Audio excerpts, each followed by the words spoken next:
Welcome to Mindful Moments. Nourish your mind on the go. This video uses AI narration to present our original book analysis. Today we're diving into Doris Kearns Goodwin's Team of Rivals, the Political Genius of Abraham Lincoln. It explores how Lincoln, navigated a really tumultuous period and ultimately became president alongside some, unlikely allies. Oh, yeah, it's a fascinating read. Goodwin does a fantastic job of unveiling this portrait of Lincoln, not just as a politician, but as a man, shaped by his really unique journey. And she contrasts his story with those of his rivals for the 1860 Republican nomination, William H. Seward, Salmon P. Chase, and Edward Bates.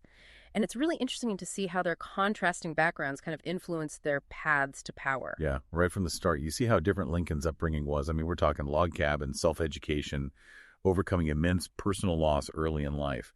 It's a stark contrast to the more, privileged paths of Seward, Chase, and Bates. Absolutely. And I think what's striking is how these experiences really shaped Lincoln's leadership. Think about it. Those early hardships, they kind of cultivated a deep empathy in Lincoln, which is evident in, how he connected with people, how he understood their struggles, and ultimately how he led during one of the most divisive periods in American history. He really managed to stay true to his core beliefs, while also appealing to a broad spectrum of Republicans. Like, for instance, his handling of Lyman Trumbull, a fellow Republican. Lincoln reassured Trumbull that he wouldn't challenge him for a Senate seat, which really showcased his commitment to party unity. Yeah, that was a shrewd move, especially in a time of such intense political division. It really speaks volumes about Lincoln's understanding of the delicate balance between personal ambition and the greater good of the party, and ultimately the nation. Okay, let's talk about the rivals themselves. So Seward, initially he seemed like the inevitable nominee. He had the name recognition, the experience, right. Yeah. But he struggled to kind of shed his image as a radical, which made it difficult for him to win over moderate Republicans. Right. What do you make of Seward's missteps? Well, I think Seward might have underestimated Lincoln. He also carried this baggage of past positions, which ultimately hindered his chances. It's a reminder that even most seasoned politicians can falter when they fail to adapt to the evolving political landscape. And then there's Chase, driven by ambition, maybe even to a fault. The book paints him as brilliant, but perhaps lacking in the political maneuvering skills needed to secure the nomination. What's your take on Chase's ambition? Well, I think Chase's ambition was kind of a double-edged sword. It fueled his drive, but it also blinded him to potential pitfalls. He sometimes prioritized personal gain over strategic alliances, which ultimately cost him the nomination. It's a valuable lesson for anyone in a leadership position. Ambition is essential, but it needs to be tempered with wisdom and a willingness to collaborate. And then you have Bates, who seemed to be trying to kind of bridge the gap between the different factions within the party. He sought a middle ground, but his stance on slavery ended up drawing criticism from both sides. Yeah. Bates found himself in a difficult position, He attempted to appease both sides of a deeply divided nation, but in doing so, he failed to solidify a strong base of support. It highlights the challenges of seeking compromise in a time of intense polarization. So now imagine yourself transported back to the 1860 Republican National Convention in Chicago. Yeah. The energy's electric. The anticipation is palpable. The nation is teetering on the brink of civil war, and the outcome of this convention has the potential to reshape the course of history. Oh, yeah. And Goodwin captures this moment brilliantly. You're practically in that room, feeling the weight of each ballot, witnessing the backroom deals and the shifting alliances as Lincoln emerges as the unexpected victor. And then comes the twist. Lincoln forms his cabinet, and instead of surrounding himself with yes men, he appoints his former rivals to key positions. Seward becomes Secretary of State. Chase takes on the Treasury. Bates becomes Attorney General. It's a bold move, and it reveals a lot about Lincoln's character. It was a masterstroke. Lincoln recognized that diversity of thought and experience, even from those who had opposed him, would be crucial in navigating the challenges ahead. He chose to harness the strengths of his rivals, creating a team that, while not always harmonious, possessed this breadth of knowledge and perspective essential for governing a nation in crisis. And this is where the concept of a team of rivals truly comes to life. And what's fascinating is that it wasn't just a strategic move. It also demonstrated Lincoln's incredible capacity for forgiveness.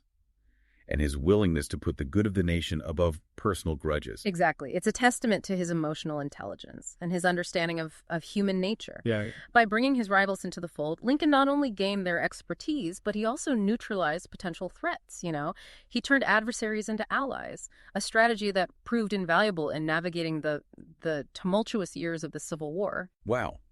This deep dive has only just begun. But we're already seeing the brilliance of Lincoln's political genius and the compelling dynamics within his team of rivals. It makes you wonder, how did he handle the inevitable clashes of personality and ideology within his cabinet as he faced the monumental task of leading a nation divided? Stay tuned, because in the next part, we'll delve deeper into the heart of Lincoln's presidency, exploring the challenges he faced, the decisions he made, and the legacy he left behind. And don't forget, this is just a glimpse into the wealth of insights that Team of Rivals offers. To truly appreciate the depth and complexity of this period, we encourage you to read the book yourself. You can find a link to purchase it in the video description.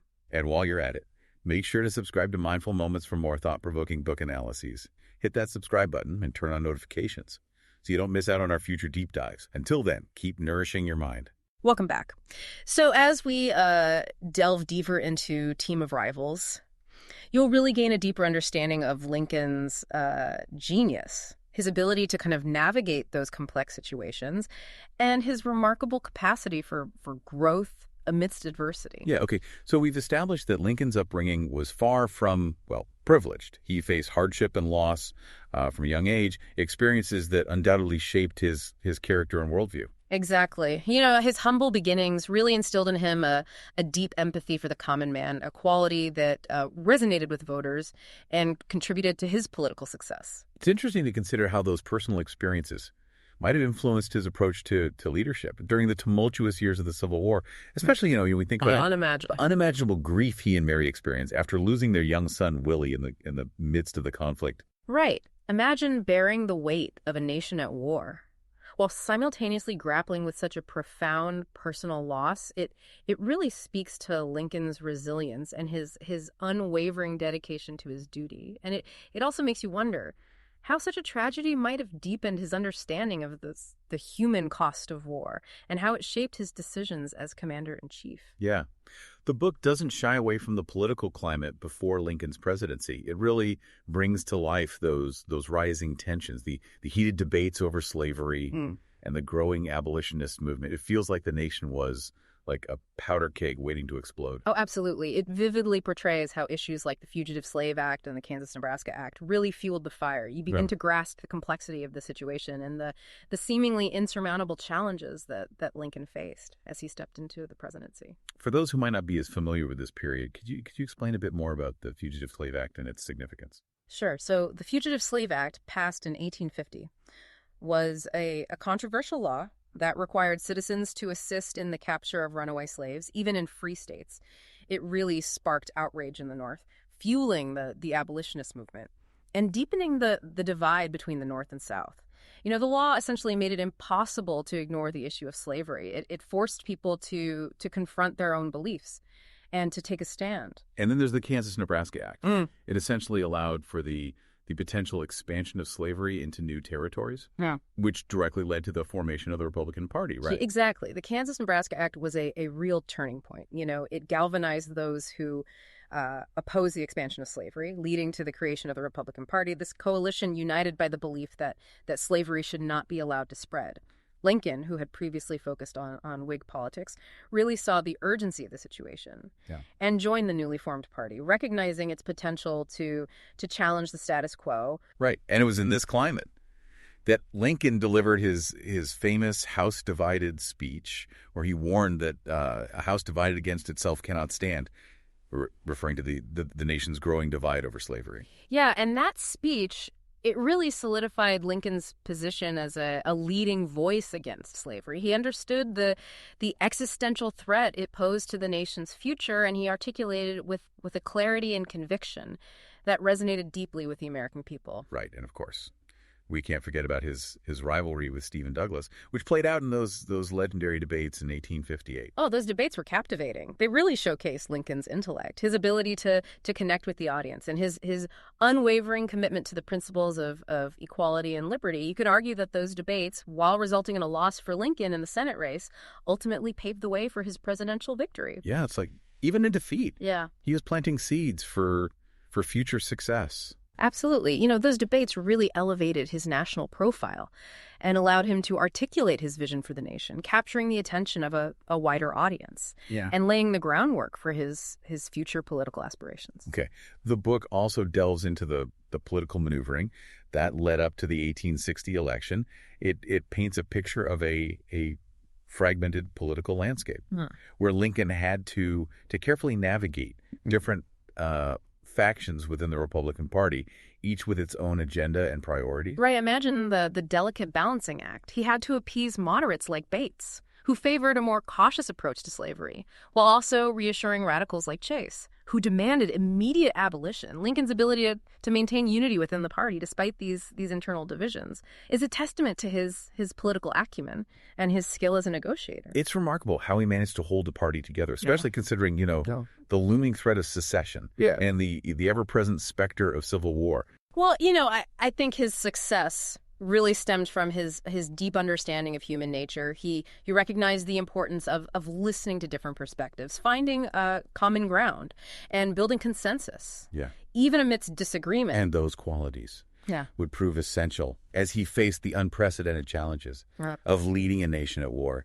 It's almost as if those early struggles, his personal losses, and his political battles had prepared him for the ultimate test of leadership. Indeed. The book paints this picture of a man forged in the crucible of adversity, a man whose empathy, resilience, and political savvy equipped him to guide the nation through its darkest hour. Wow. And as we move into the next part of our deep dive, we'll witness Lincoln's leadership in action, exploring how he navigated the complexities of war, managed his team of rivals, and ultimately left an enduring legacy that continues to shape our nation today. And remember, this is just a taste of what Team of Rivals has to offer. We encourage you to pick up a copy of the book using the link provided in the video description and delve deeper into this captivating story of leadership, ambition, and the enduring power of the human spirit. As we continue our deep dive into Team of Rivals, let's shift our focus to the heart of Lincoln's presidency, the Civil War. It's almost unimaginable, the weight of leading a nation during such a tumultuous time, with pressure coming from all sides. Oh, yeah, absolutely. Imagine, navigating a war that threatened to tear the nation apart, all while managing a cabinet filled with strong personalities, some of whom were once your fiercest rivals. It's a testament to Lincoln's leadership that he not only held the Union together, but also steered it towards a more just and equitable future. Right. It's fascinating how Goodwin highlights this constant push and pull that Lincoln faced, the radicals in his own party. They urged him to take a bolder stance against slavery, while conservative Democrats, they pushed for a negotiated peace, even if it meant preserving the institution that had divided the nation. Yeah. Lincoln had to balance these competing demands. While keeping his ultimate goal in sight, preserving the Union, he understood that abolishing slavery was not only a moral imperative, but also a strategic necessity to weaken the Confederacy and win the war. But he also recognized the importance of timing, carefully gauging public sentiment and strategically maneuvering within the political landscape. And then comes the Emancipation Proclamation, a pivotal moment in American history. Right. It's a testament to Lincoln's understanding that sometimes is necessary even in the face of opposition. Absolutely. The Emancipation Proclamation was a game changer. It shifted the focus of the war from preserving the Union to also ending slavery. And this had a profound impact, both domestically and internationally. And it set the stage for the eventual abolition of slavery in the United States. Right. The book also reveals the personal toll that the war took on Lincoln.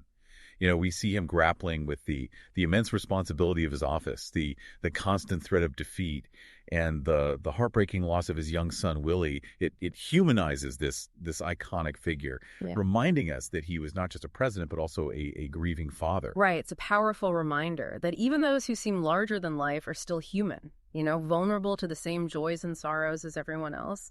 Imagine leading a nation through its darkest hour while simultaneously dealing with such a profound personal tragedy. Yeah, it's incredible. Goodwin does a remarkable job of showing how Lincoln Yeah. used humor, storytelling, and his deep faith to cope with the unimaginable stress of leading during wartime. Yeah, those outlets were essential for his survival. Humor in particular allowed him to connect with people, to diffuse tension, and to maintain a sense of perspective. Even in the direst of circumstances, it reveals this depth of character and an understanding of human psychology that are truly remarkable. Throughout the book, we see Lincoln's relationship with his cabinet members evolve, particularly Seward and Chase. It's interesting how he navigated their ambitions, their sometimes conflicting viewpoints, and their occasional attempts to undermine his authority. Yeah, it's a masterclass in leadership and managing those strong personalities. Lincoln recognized that each man brought unique strengths to the table, and instead of trying to silence dissenting voices, he created an environment where those voices could be heard, even if it meant enduring heated debates and occasional clashes. He really transformed those rivalries into a source of strength, using them to refine his own thinking and ultimately arrive at better decisions for the nation. Exactly. He understood the value of diverse perspectives, even those that challenged his own assumptions. Yeah. It's a lesson for leaders in any field. Surround yourself with people who aren't afraid to disagree with you, who will push you to think critically and consider all angles of a situation. Right. As the war neared its end, Lincoln's focus shifted to planning for Reconstruction, the daunting task of rebuilding a shattered nation and integrating formerly enslaved people into American society. Yeah, and this is where Lincoln's vision and compassion really shine. He understood that the South needed to be welcomed back into the Union with a spirit of reconciliation, not vengeance. His famous second inaugural address, delivered just weeks before his assassination, is a testament to this belief. His call for malice toward none and charity for all is incredibly powerful, especially considering the brutality and division of the war. It's a message that resonates even today, reminding us of the importance of forgiveness, empathy, and unity, especially in times of conflict and division. Absolutely. Tragically, Lincoln didn't live to see his vision for Reconstruction fully realized. His assassination on April 14th, 1865, just days after the end of the war, left this void in the nation's leadership. It's such a pivotal moment. It's a stark reminder of the fragility of peace and the enduring impact of leadership. Team of Rivals offers a profound and intimate portrait of Abraham Lincoln, not only as a political mastermind, but also as a man of deep empathy, unwavering conviction, and remarkable resilience. It's a story that transcends history, offering valuable insights into leadership, the complexities of human nature, and the enduring power of the human spirit to overcome adversity. We highly recommend you delve into this captivating book for yourself. It will deepen your understanding of one of America's most defining eras and inspire you with its timeless lessons about leadership, collaboration, and the pursuit of a more just and equitable society. You can find a link to purchase the book in the video description. And as always, thank you for joining us on this deep dive into Team of Rivals.